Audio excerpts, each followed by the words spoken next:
Venesuelada yashovchi urg'ochi anakonda. Uzunligi taxminan 4 metr va u hozir och. Balki ochlikdan azob chekmoqda.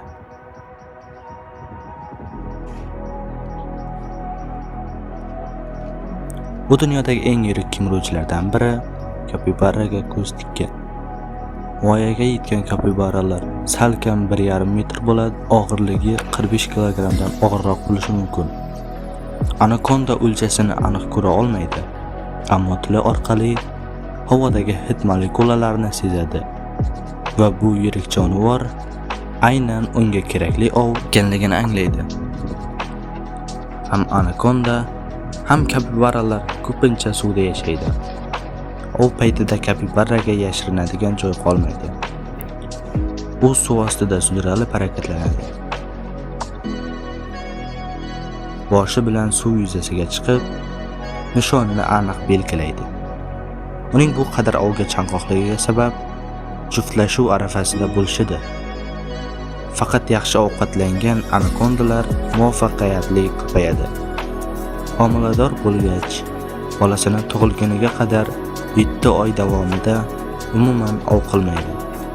Shuning uchun hozir imkon qadar ko'proq yeyish kerak.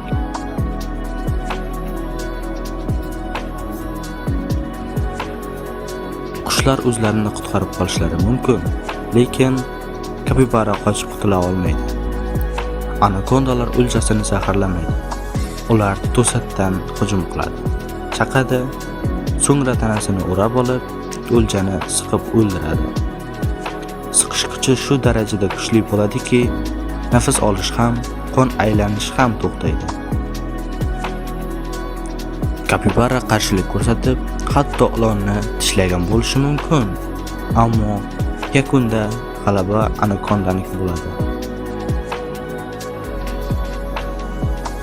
Uning cho'ziluvchi jag'lari kapibarani boshi bilan birinchi bo'lib yutishga imkon beradi.